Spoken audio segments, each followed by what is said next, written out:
corral managers, and there's runners that deliver ballots from the corrals to the counting tables. There's a table manager at each table. There's a pod manager that oversees 6 to 12 tables. Yep. But when a box of ballots is needed out on the floor for counting or paper evaluation, one of the corral managers has to sign a document, a chain of custody document for that specific box, and the runner also signs. So there's 2 people signing every time that a box moves somewhere. When that box arrives at the table, now the runner and the table manager are signing for that box as to the chain of custody. When they're finished with it at the table, doing whatever they do, the runner comes back to get it. The table manager and the runner again sign for that chain of custody to go back to the corral.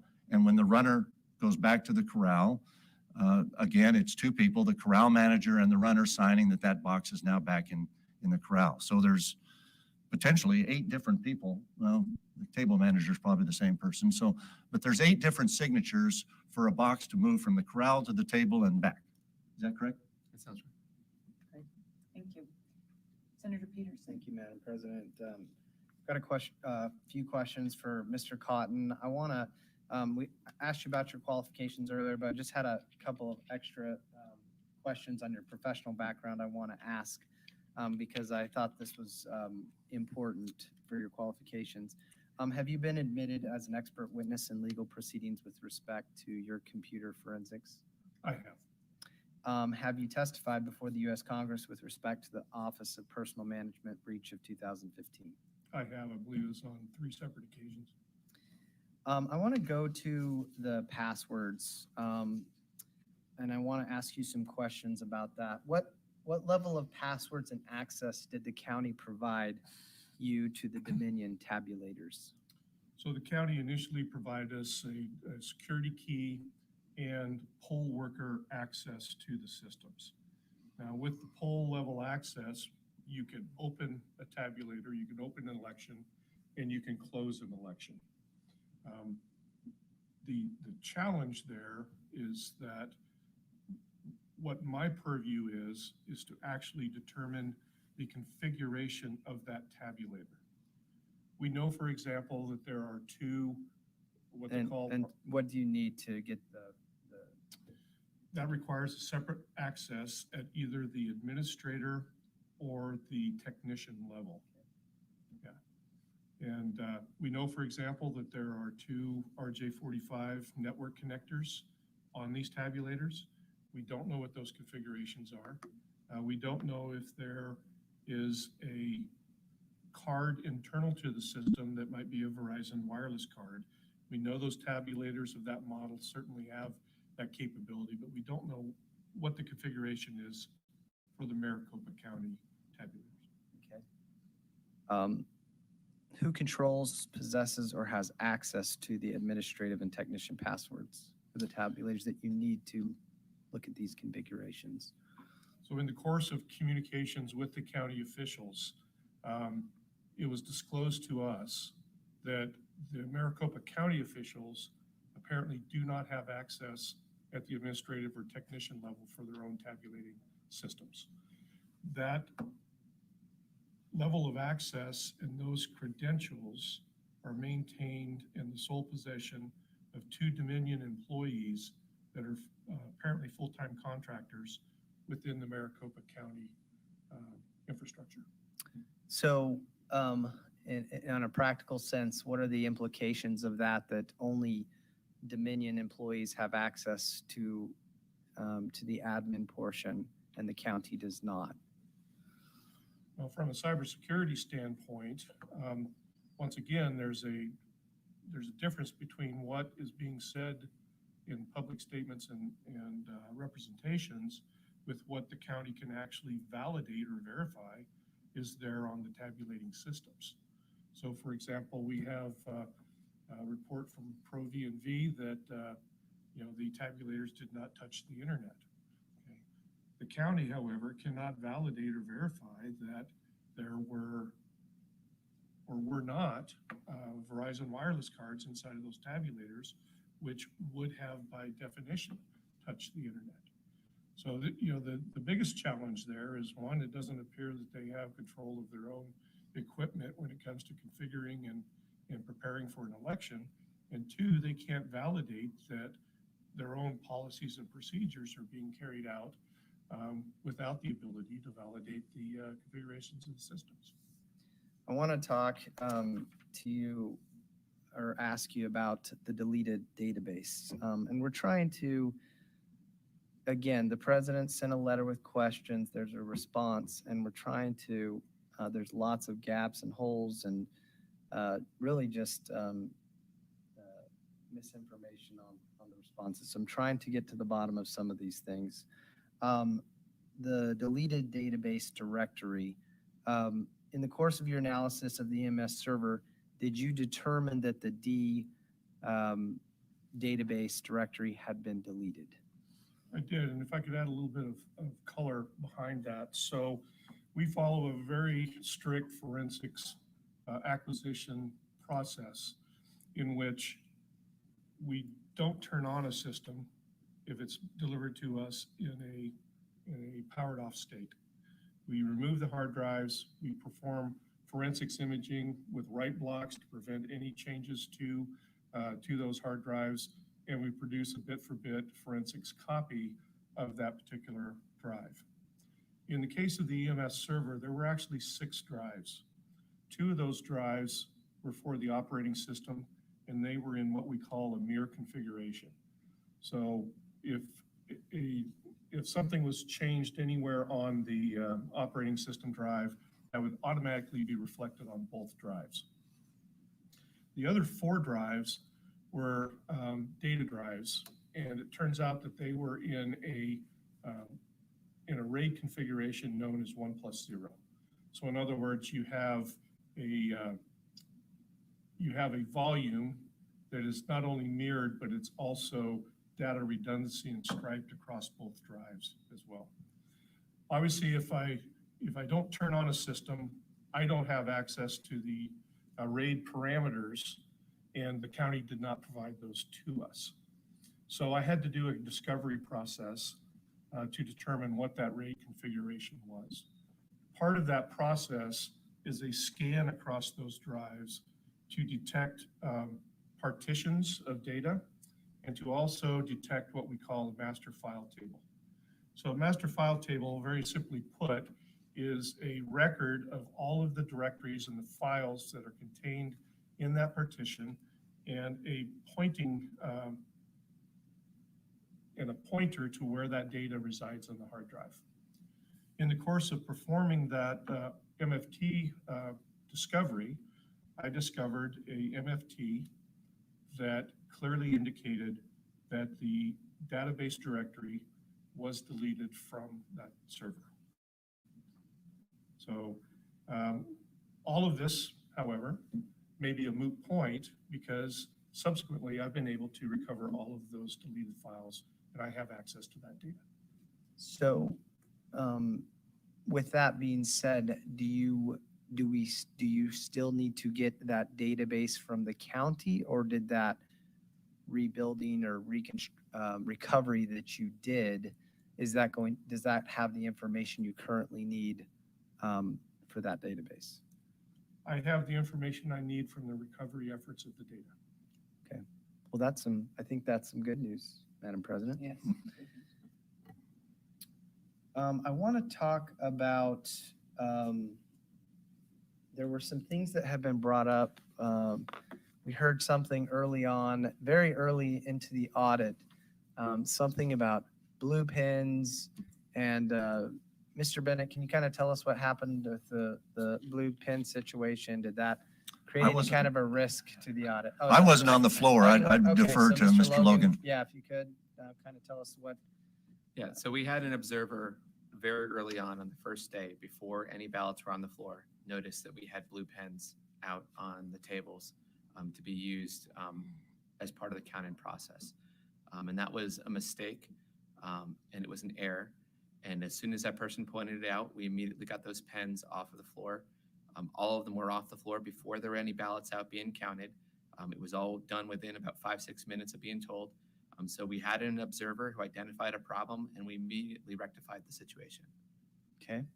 So there was never, the ballots were never on the floor with any blue pens? Correct. I guess is the question. It's that there was some confusion on that. I want to ask about ballot security.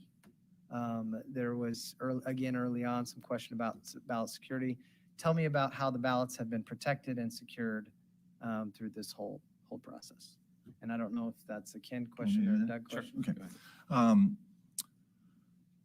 Immediately upon receiving the machines on the 21st of April and the ballots on the 22nd, those pallets and equipment were taken into locked cages. And I think there's only 2 people who have keys to that. And I'm not one of those 2. Although as questions have arisen on certain boxes related to the duplicated ballots, or we found some counter slips in one of the boxes in between a bunch of ballots that did have some voter names and addresses on them.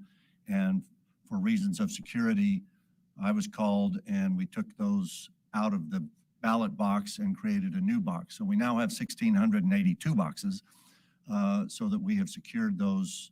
There was about 1,000 pages, but we have secured both the equipment and the ballots behind locked cages. They have 24/7 live video streaming. There's armed security guards present over the ballots and the equipment since they have been delivered. We have not had any breaches of the cages where the ballots or the machines have been kept. In addition to armed security on the floor where the machines and the ballots are, we have armed security at the doors of the building, and we have armed security at outer areas of the fairgrounds property where you don't get close to the building unless your name is on a list of needing to be there for the right reasons. And interestingly, the only attempted breach of security was an individual who posed themselves as a member of the press when Mr. Logan and myself and Mr. Brakey had a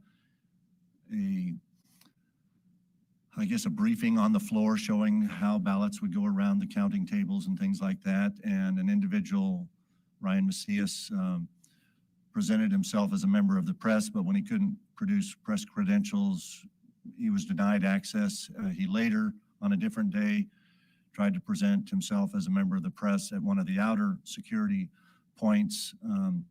But then a few days later, he ended up being one of the people designated by the Secretary of State's office as one of their observers. So once he was designated as an observer from the Secretary of State's office, he has been allowed on the floor as an observer. But that's the only security breach that I'm aware of. No one else has had it. No one who didn't have need to be having access to the machines or the ballots have been in the ballot corrals or the locked security cages holding the machines. Is there other questions I have for now, Madam President? Thank you. I was going to go down, just add on to that. So when we're talking about the security, Mr. Bennett, you talked about the officers, you've talked about the situations there. Talk to us about, and the reason why I know this is because when we entered the contract, you had told me what your plans were, and I've actually been watching this on live stream.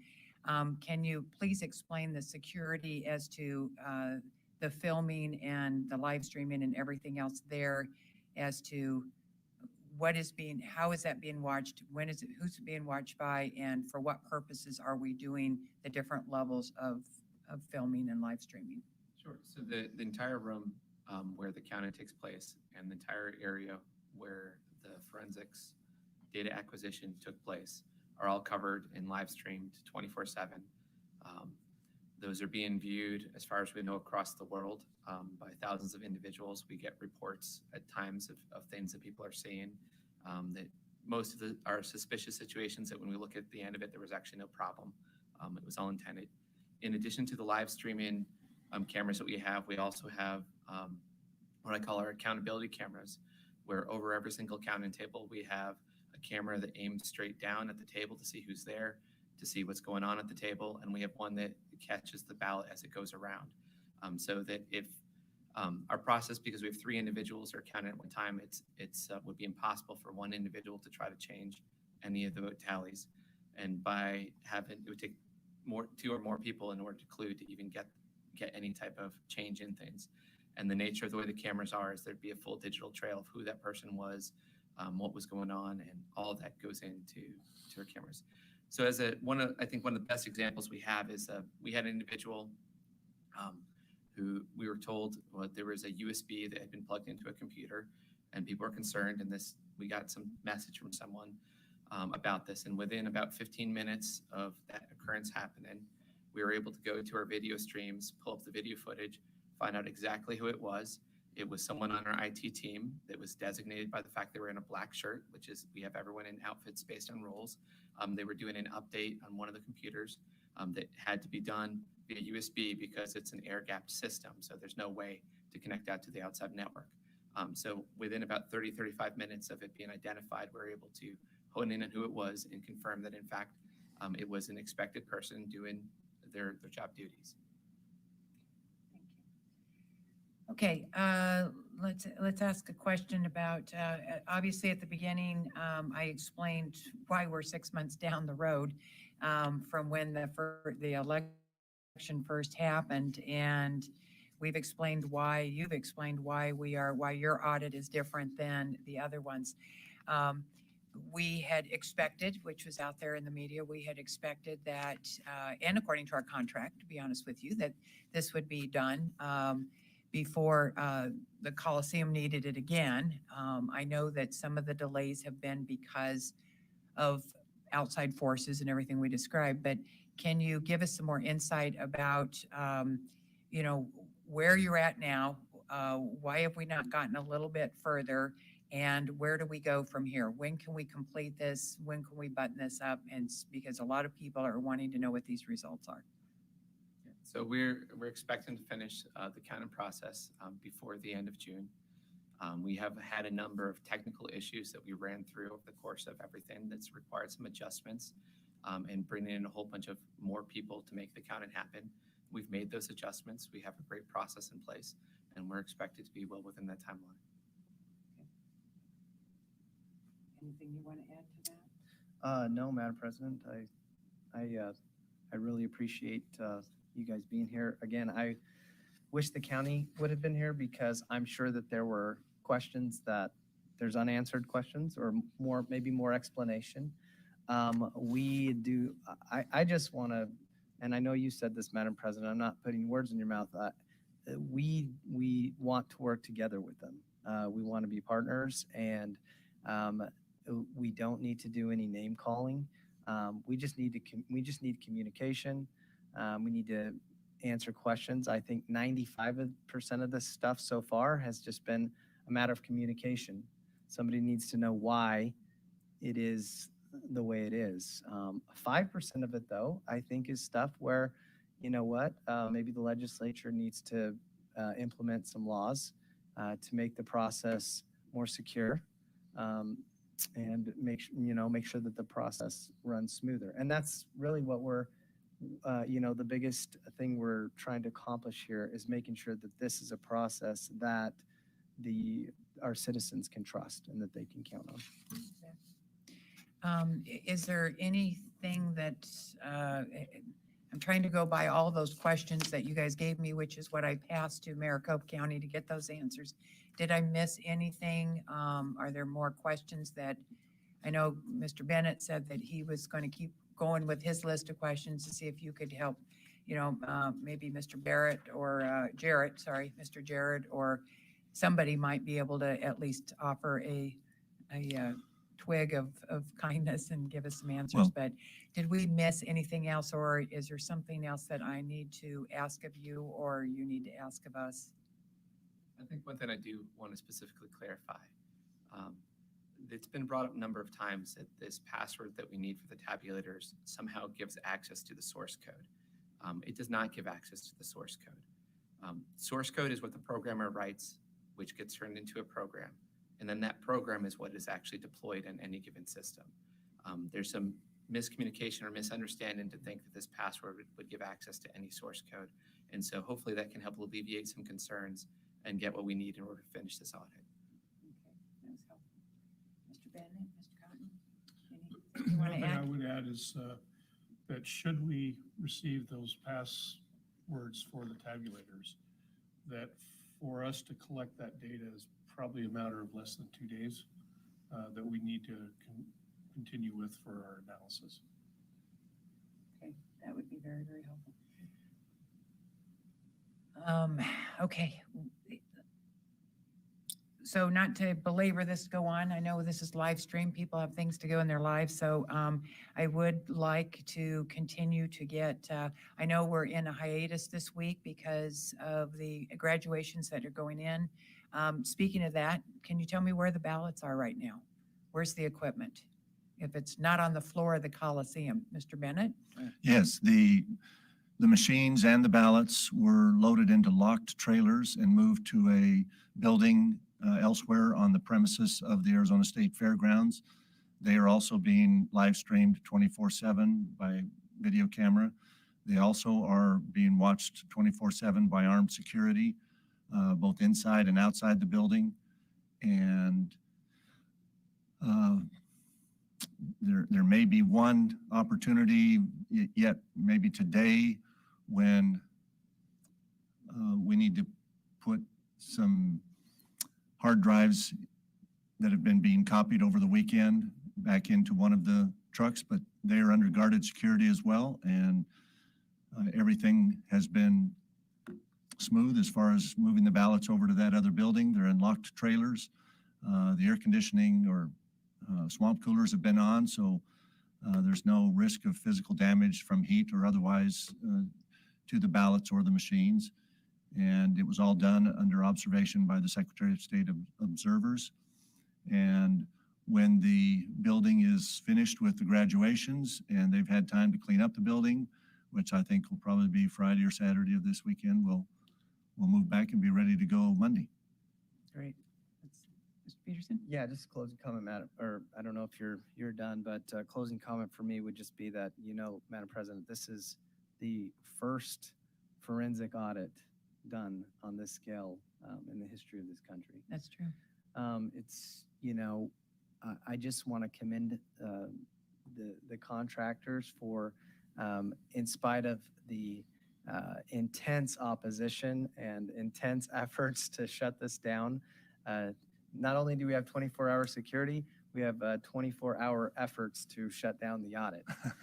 And they have done a great job, I think, of adjusting and setting up. And I think it's will set a precedence and help people learn from here's things that were encountered and here's what needs to be done. So when the next forensic audit is done, it will be a completely smooth process from start to finish. But they are now, moving into a rhythm here, and I look forward to this being completed over the next weeks. Yeah, I'm looking forward to it. And, when we did all this research, I got a hold of, and you did as well, the Federal Elections Commission, and asked them, could you refer us to some forensic auditors? And they go, there aren't certified, and they said there really aren't any because there are none. I did find one company that works for Homeland Security, and their price was about $8 million to do this. But this is a whole new breaking ground. I've had other senators and Senate presidents and speakers from other states that have contacted me that said this is an issue that they are struggling with as well to make sure. And they have said this is what's going to lay the groundwork as to what is the future of how do we audit our elections if need be? What do we do to make sure that we're following every best practices possible so that if we do need to answer questions, we can do that easily and put the confidence back into our voter integrity, our elections. So the only thing I'm closing with here is, obviously keep us in the loop. We will keep reaching out to you to make sure that you have everything necessary. And, and as questions are brought to us, you know that we're going to come to you and say, we need an explanation for this or that or whatever. This is not about, this is not personal, never should be personal.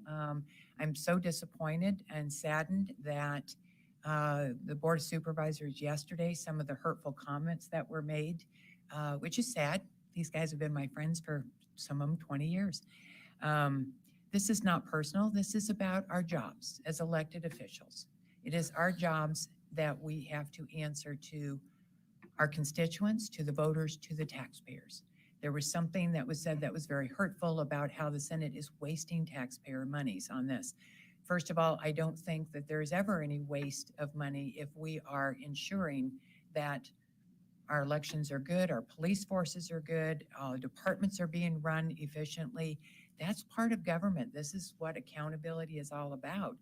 And I'm only saddened that it's cost us more taxpayer monies because we never wanted the ballots and the equipment moved from McTech to begin with. We said, let us go there.